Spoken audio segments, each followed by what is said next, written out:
Sin importar que hayas sufrido o no, o que en estos momentos te encuentres sufriendo de ansiedad o de depresión, imagínate por un momento que te despiertas, te levantas, te bañas y te sientas en el comedor y comienzas a desayunar junto con tu esposa, tus hijos y demás familiares y comienzas a sentir unos sentimientos raros de ansiedad, unas emociones totalmente molestas y ves que tu ritmo cardíaco comienza a aumentar, comienzas a sentir taquicardia, comienzas a sentir que tu corazón se te va a salir del pecho y que probablemente te va a dar un infarto. En ese momento piensas que te vas a morir. Y además de eso sientes que no puedes respirar bien, crees que tu pecho no se expande lo suficiente, que no te entra suficiente oxígeno, sientes que se te hormiguean las manos, piensas que te vas a desmayar y hasta sientes náuseas, sin ninguna explicación. Y de un momento a otro sientes el deseo de salir corriendo, te comienzas a sentir desesperado. Y miras a todos lados y ves que nadie te puede ayudar. Bien, si tú te identificas con uno de estos sentimientos o emociones de los que te acabo de hablar, quiero darte una buena noticia y la buena noticia es que sí te puedes curar. Si yo logré curarme sintiendo todos los sentimientos y emociones que te acabo de mencionar, con el solo hecho de saber por qué parecía la ansiedad, qué la causaba y cómo poderme curar de la ansiedad, tú también lo puedes lograr. Soy Vladimir Segura y te invito a que te suscribas a este canal en Aprendiendo el Arte de la Felicidad, que también es tu canal. Te invito a que me acompañes hasta el final de este video y si te gusta regálame un like y sobre todo y lo más importante, ayúdame a compartirlo con tus familiares, con tus amigos para que al igual que tú puedan beneficiarse de este tan interesante tema. Si me lo permites te voy a contar una pequeña historia de lo que fue mi vida con la ansiedad. Cómo descubrí lo que era la ansiedad, lo que la causaba y cómo logré curarme de la ansiedad. Fue poco más o menos en el 2008, hace 14 años. Sí, me desperté, me levanté, me bañé, comencé a desayunar con mi familia y de un momento recibí una llamada que estaba esperando hacía días y era de un amigo, uno de mis mejores amigos con la cual teníamos un negocio. Pero me dio la mala noticia de que el negocio había sido un desastre y habíamos perdido algo de dinero. En ese momento yo le eché la culpa a él de todo lo que había sucedido, me dio ira, me dio rabia y emocionalmente me puse muy mal, le colgué el teléfono. Seguí desayunando, pero seguí sintiéndome mal. Comencé a sentir ansiedad, comencé a sentir unas emociones raras, todo causado por la rabia que tenía en ese momento. Y comencé a sentir unas emociones que ni siquiera yo me las explicaba porque quería salir corriendo. En ese momento quería salir corriendo y quería que alguien me ayudara a resolver el problema. Sentí que se me había venido el mundo encima. Y en ese momento sentí que mi corazón comenzó a acelerarse, mi ritmo cardíaco comenzó a acelerarse. Y me pregunté si eso que yo sentía que era raro era porque me iba a morir. Pues ese mismo pensamiento me creó más miedo y más ansiedad. Me comenzó a dar taquicardia, sentí que mi corazón se comenzaba a salir de mi pecho y creí que me iba a morir. Pasaban aproximadamente 2, 3 horas y no me había dado cuenta que cuando una persona está a punto de dar un infarto, pues no va a esperar 2 ni 3 horas. Pero yo seguía en ese proceso de creer que me iba a morir. Estaba desesperado, no podía respirar. Sentí enseguida mareo, náuseas, creí que me iba a morir. Mi brazo izquierdo comenzó a doler, como cuando a uno le va a dar un infarto. Comencé a sentir hormigueo en mis brazos, en mis manos y en mis piernas. Sentí escalofrío. Me sentí muy mal, quedé totalmente desequilibrado y no me pude controlar. Entonces mi esposa decidió que nos fuéramos para el médico, para el hospital, porque tal vez me iba a dar un infarto, ella también lo creía. Llegamos al hospital y poco más o menos 6 horas después de que llegamos nos atendieron. Me tomaron todos los exámenes. Me tomaron exámenes cardiovasculares, me hicieron un electrocardiograma, me tomaron exámenes de sangre, me hicieron una infinidad de exámenes y afortunadamente el médico me dijo que no tenía ninguna enfermedad patológica. En ese momento yo sentí mucha tranquilidad porque sabía que no tenía ninguna enfermedad en el momento y mucho menos que me iba a matar. Pero también por otro lado tenía una zozobra pensando qué era lo que yo tenía. El médico me dijo que me fuera para la casa, que me tranquilizara, que me recostara y que me calmara, que eso se me pasaba 2, 3 horas o tal vez al otro día podía amanecer bien.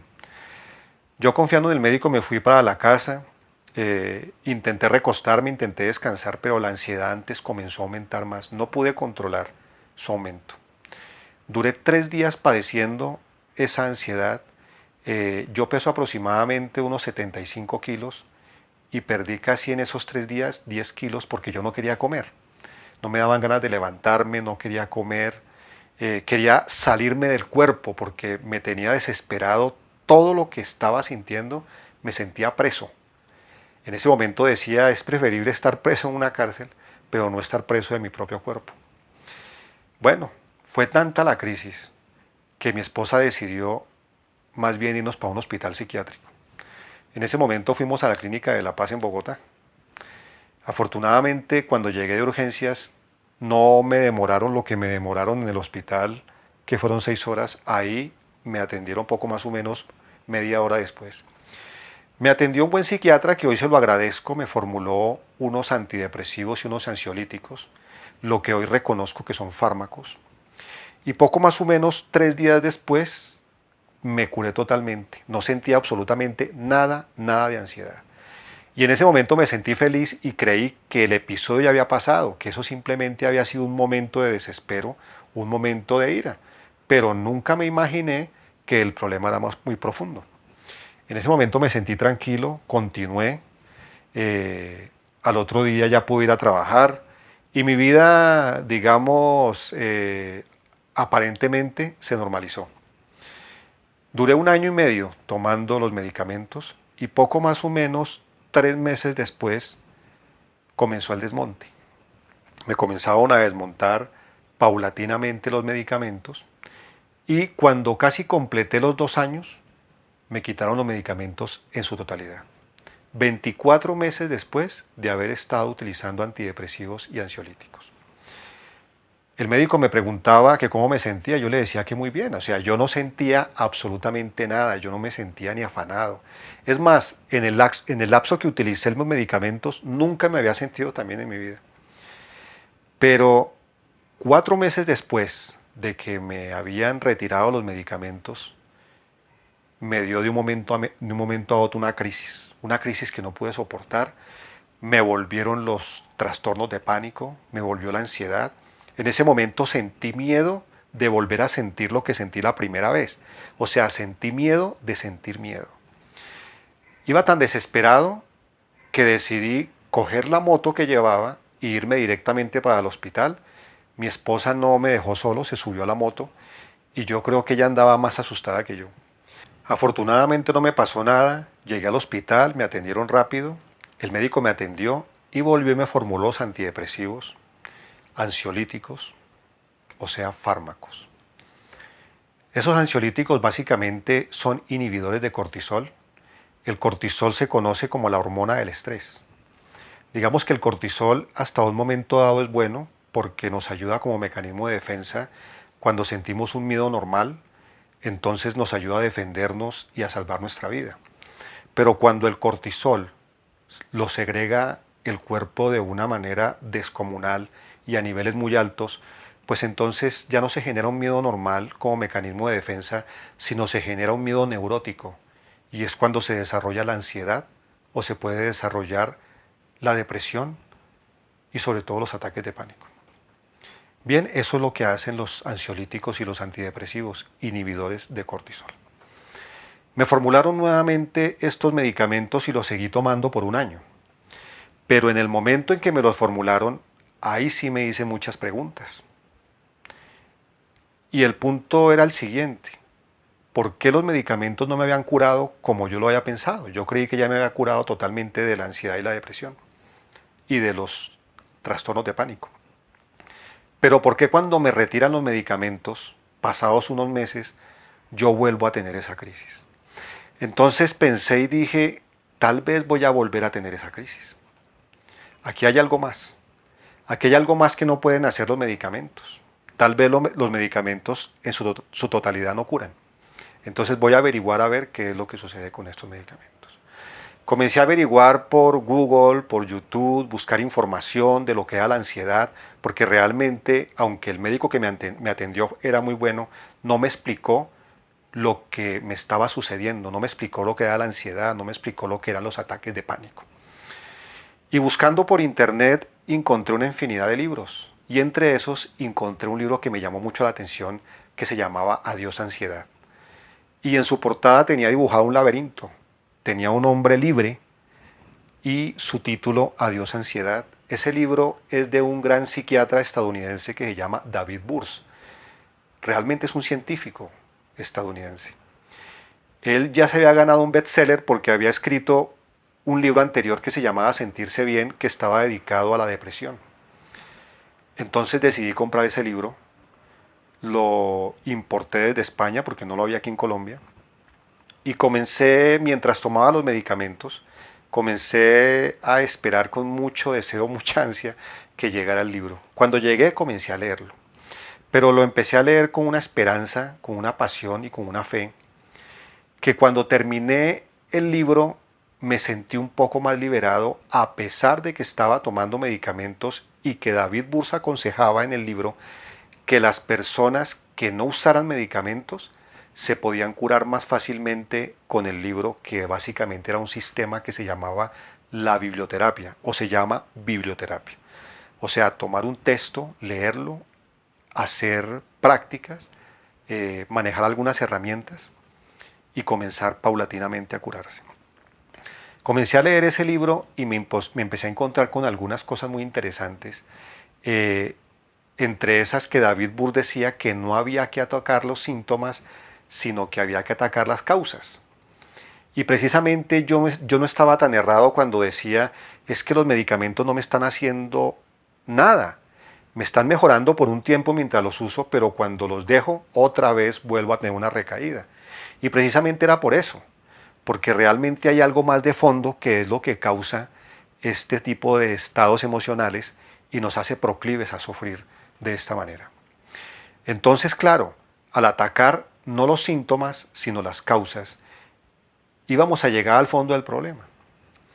También decía más adelante en su libro que cambiando la manera de pensar, podríamos cambiar nuestra manera de sentir. O sea que de la manera en que percibimos las cosas, si son buenas o malas, eso es lo que nos puede hacer sentir emociones buenas o emociones malas. Finalmente me leí el libro, pero estaba bajo los efectos de los medicamentos, entonces yo estaba muy tranquilo y en ese momento no sabía si el libro me estaba curando realmente o no, pero lo que sí sabía era que me estaba entrenando para en un futuro enfrentarme a la ansiedad cuando me quitaran los medicamentos. Ya me estaba entrenando porque sabía lo que era la ansiedad, sabía por qué aparecía y sabía cómo librarme de la ansiedad, pero volviéndome amigo de ella. Ya me estaba preparando no solamente de manera intelectual, sino también de manera emocional. Pero seguí investigando acerca de David Burns y su libro porque él hablaba de la terapia cognitiva conductual y decía que ese era el método oro para lograr que las personas que sufrían cualquier tipo de ansiedad, que sufrían depresión y que sufrían ira, se pudieran curar sin el uso de los medicamentos. En ese libro, David Burns no gustaba de las farmacéuticas. Él decía que las farmacéuticas simplemente creaban medicamentos para enriquecerse, pero no para beneficiar la salud de las personas y mucho menos la salud mental. Y por eso él demostraba en su libro y en unas investigaciones científicas que él había hecho en las universidades donde había trabajado, que la ansiedad y la depresión se podían curar sin necesidad de medicamentos, sino simplemente cambiando nuestra conducta, controlando nuestros pensamientos y por consiguiente nuestras emociones. Comencé a buscar también por Google y por YouTube más información sobre el Dr. Burns, saber toda su formación y saber qué lo había inspirado. Y en una de sus conferencias que daba en YouTube contaba la experiencia de su vida y resulta de que él también habría sufrido de ansiedad y sobre todo de fobia a la sangre y contaba cómo la había superado. Pero también me empezó a dejar impresionado porque en ese momento contó que había tenido una experiencia con un tipo de filosofía y habló de la filosofía estoica. Habló de uno de los más grandes filósofos antiguos que se llamaba Epícteto. Yo, hacía 5 años atrás de que me sucediera la crisis de ansiedad, yo venía estudiando filosofía. De hecho, soy ingeniero industrial, pero la crisis que tuve de ansiedad me hizo cambiar de carrera y me envió más profundamente a la filosofía. Pero aunque había estudiado ya filosofía y tenía conocimiento de filosofía, siempre la había estudiado desde otro punto de vista, siempre la había interpretado como la filosofía política o la filosofía económica, desde muchos puntos la había estudiado, pero nunca había estudiado la filosofía como para yo pensar que se pudiera aplicar como filosofía de vida. Entonces comencé a investigar sobre la filosofía estoica y comencé a darme cuenta que David Burr se había inspirado en algunas técnicas y en algunos métodos filosóficos que manejaban los estoicos. Y ahí comencé a descubrir que los estoicos fueron uno de los primeros psicólogos que existieron. Y que de ahí, de su método filosófico, fue que nació la terapia cognitiva conductual que hoy se conoce como la TCC. Y que era un método tan fantástico que había tenido mejores resultados que el mismo psicoanálisis, a pesar de que el psicoanálisis le ha servido a muchas personas. Entonces ahí fue cuando comencé a profundizar en el estoicismo. Comencé a prepararme cuando me empezaron ya a desmontar los medicamentos y comencé a enfrentar la ansiedad, comencé a enfrentar el miedo. David Burr en su libro decía que para curarnos de la ansiedad y de la depresión y de la ira necesitábamos simplemente dos cosas. Uno, utilizar un poquito el sentido común.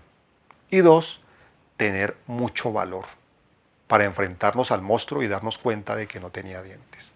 Entonces volví a retomar la filosofía, pero desde un punto de vista nuevo, desde el punto de vista en donde había influido en las cuestiones emocionales, conductivas y cognitivas, y sobre todo porque había inspirado a hombres como David Burr, porque había inspirado a hombres como Albert Ellis, que fue el desarrollador de la terapia racional emotiva conductual influido por los estoicos, y hombres como Viktor Frankl, que escribió su libro El hombre en busca del sentido, un psiquiatra que estuvo en los campos de concentración y que logró superar todos sus estados emocionales y escribir ese gran libro basado también en los estoicos. Y cuando comencé a adentrarme más a esa filosofía estoica, encontré que aunque habían varios filósofos que habían aportado al desarrollo de esta ciencia filosófica, habían tres en particularidad que eran muy importantes, que era Epícteto, Séneca y Marco Aurelio. Epícteto, por ejemplo, desarrolló el método de la dicotomía del control, que básicamente es una habilidad para poder distinguir lo que está y lo que no está bajo nuestro control. Eso es muy importante, distinguir estas dos diferencias, porque bajo nuestro control está todo lo que pertenece al mundo interior, que son nuestras emociones, nuestras conductas, nuestros sentimientos. Lo que quiere decir que nada de lo que está en el mundo exterior lo podemos controlar. Intentar controlarlo nos puede abrumar y nos puede causar altos niveles de ansiedad, de depresión y de impotencia. Porque en el mundo exterior no podemos controlar, por ejemplo, el clima. En el mundo exterior no podemos controlar nuestro cuerpo, que también pertenece al mundo exterior. No podemos controlar que se envejezca ni que suframos ningún tipo de enfermedad. No podemos controlar llegar temprano a un sitio porque pueden haber algunas adversidades de la vida que nos lo pueden impedir. Por eso es importante la dicotomía del control. Séneca, por ejemplo, nos hablaba de la brevedad de la vida, que no es que la vida sea corta ni que nosotros tengamos poco tiempo, sino que nosotros perdemos mucho el tiempo. Hay veces fijamos nuestra atención en cosas que no valen la pena, nos dejamos llevar de cosas que no podemos de pronto conseguir en el momento, y eso nos saca realmente de la realidad. Siempre hay que aprovechar nuestro tiempo de la mejor manera y sobre todo con las cosas más importantes. Marco Aurelio nos aconsejaba, por ejemplo, no desear tanto de manera compulsiva, sino más bien ser felices con lo que tenemos. Hay veces tenemos una casa, tenemos un vehículo cuando de las cosas se tratan y queremos conseguir más, queremos conseguir otra casa, queremos conseguir un vehículo mejor porque nos acostumbramos a lo que tenemos. Hay veces vemos a nuestra esposa todos los días y no la apreciamos y buscamos conseguir otra persona. Quiero decirte que en ningún momento intento sustituir la atención inmediata de un psicoterapeuta como un psicólogo o un psiquiatra. Si te sientes mal, si te sientes trastornado como me sentí yo, debes de ir de urgencias. Tu vida no es una ruleta rusa y no puedes esperar de pronto a intentar hacerle daño a otra persona o hacerte daño a ti mismo. Lo que yo te quiero decir es que dentro de tu interior tienes tu propia farmacia que te puede curar y te puede ayudar a salir de la depresión y la ansiedad. Pero si hay una emergencia, tú debes de usar esos medicamentos.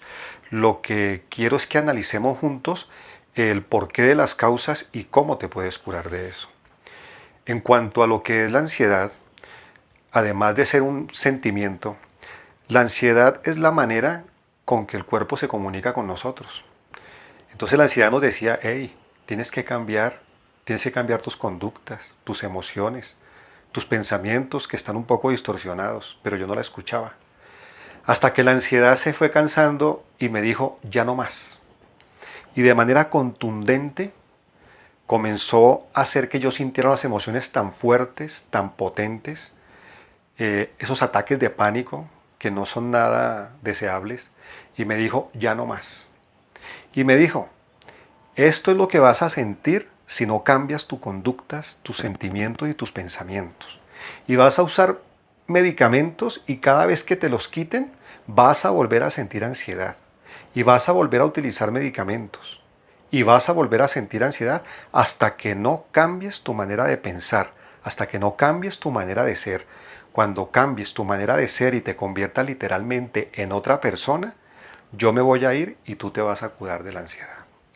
Y como te decía anteriormente, la ansiedad no viene de la nada ni se va como si nada. En cuanto a las causas de la ansiedad, me di cuenta que mi problema venía desde hacía muchos años atrás, que simplemente la discusión con mi amigo fue un detonante, pero los sucesos trastornadores venían desde antes, de pronto desde niño, de pronto desde joven. Y la verdad me di cuenta que yo siempre había sido muy posesivo, había sido muy dominante, buscaba que las personas hicieran lo que yo quería, no aceptaba que las personas fueran como realmente son, sino como a mí me gustaría que fueran. No aceptaba las cosas de la realidad, buscaba ser perfecto, aunque es imposible ser perfecto. Buscaba dominar las cosas que estaban fuera de mi control. Y precisamente mi conducta, mi manera de pensar, mi manera de ver las cosas, fue lo que no me permitió aceptar en el momento la muerte de mi padre. Mi padre murió en el 2006 y la crisis la tuve en el 2008. Nosotros somos 7 hermanos. Y de los 7 hermanos, el único que inicialmente se perjudicó con la muerte de mi padre fui yo. No porque los demás hermanos no lo quisieran, sino porque hoy me doy cuenta que ellos vieron la muerte de mi padre de una manera más normal. Se centraron y la analizaron de una manera más lógica y racional. Pero yo no. Por mi misma conducta de quererlo dominar todo, de quererlo manejar todo y de no aceptar las cosas, en ese momento no estaba ni siquiera aceptando las leyes de la naturaleza. Estaba violando las leyes de la naturaleza. Y eso ya es una distorsión. Porque ¿cómo voy a ir en contra de algo que no puedo controlar? Y precisamente me di cuenta que no fue la muerte de mi padre lo que me causó problemas emocionales en ese momento, sino fue la manera en que la vi. Yo debía haberme dado cuenta de que era normal, que no podía hacer nada y que no podía evitar lo que estaba sucediendo. Para mí era normal que se murieran los familiares de mis amigos o los padres de mis amigos, pero nunca creí que ese tipo de circunstancias me fueran a tocar a mí. Entonces no lo acepté y eso precisamente fue creando al pasar de los meses y los años una carga emocional que finalmente estalló. No aceptaba que las cosas me salieran a medias. Tenía una distorsión de la que hablaba David Burns en su libro Adiós Ansiedad que se llama Pensamiento todo o nada. Nada me servía si no era perfecto. Y simplemente todo ese cúmulo de emociones se convirtieron en un suceso trastornador que terminaron manifestándose en ataques de pánico y en ansiedad. En cuanto al cómo me curé de la ansiedad, pues simplemente comencé a enfrentarla.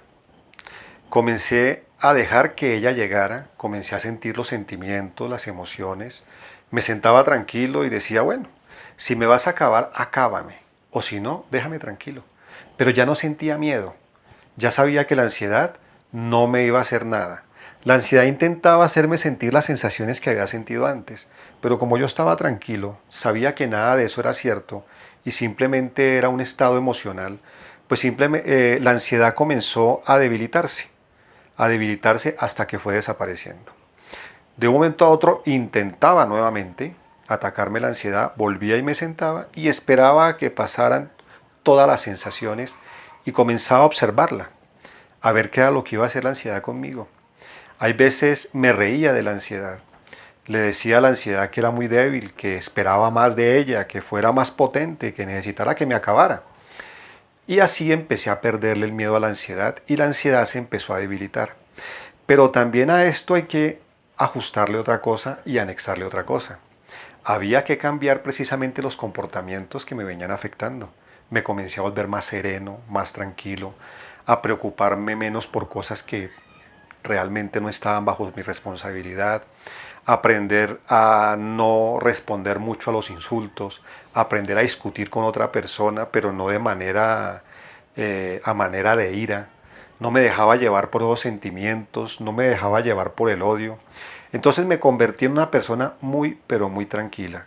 Me volví un observador de mis emociones y me volví un guardián. Cada vez que yo veía que algo me estaba exaltando, entonces yo ponía un pare, respiraba profundo y me tranquilizaba. Entonces me comencé a volver y a convertir literalmente en otra persona, más calmada, una persona con una dureza mental, con una tranquilidad mental y una serenidad inquebrantable. Ya hoy en día te puedo decir que soy capaz de soportar un insulto y en vez de enojarme con la otra persona intento ser empático. Entonces todo esto me fue transformando gracias al estoicismo y gracias a la terapia cognitiva conductual. Y por último, permíteme hacerte una pregunta. ¿Tú qué le pides a la vida? A veces nosotros no sabemos pedirle a la vida y le pedimos a la vida cosas como una casa, un carro, dinero y confort. Y realmente esas son cosas que queremos en la vida. Y no nos damos cuenta de que estas cosas materiales son ajenas y realmente no constituyen nuestra verdadera felicidad. Simplemente nos representan un bienestar en nuestras vidas, pero no representan nuestra felicidad. Y lo que pasa es que a veces no estamos preparados para perderlas. Y cuando las perdemos, entonces sentimos tristeza, sentimos angustia. Pero en vez de pedir las cosas que queremos, más bien pidamos lo que buscamos. ¿Y qué es lo que realmente buscamos? Tener serenidad, tener una estabilidad emocional, ser unas personas muy tranquilas, muy racionales. Y cuando ya tengamos desarrollado esa gran riqueza emocional, entonces ahora sí podemos pedir lo que quiera, porque vamos a estar preparados para tenerlas, para disfrutarlas y sobre todo para perderlas. Quiero decirte que si llegaste hasta el final de este video es porque estás dispuesto a transformar tu vida. Y ahora que ya sabes que los estoicos fueron los primeros psicólogos que existieron, pues te invito a que te transformes en tu propio psicólogo estoico, para que puedas descubrir el verdadero arte de la felicidad. Como siempre quiero enviarte un abrazo muy fuerte, para que sepas que en esto de las emociones y de los sentimientos no estás sola ni solo.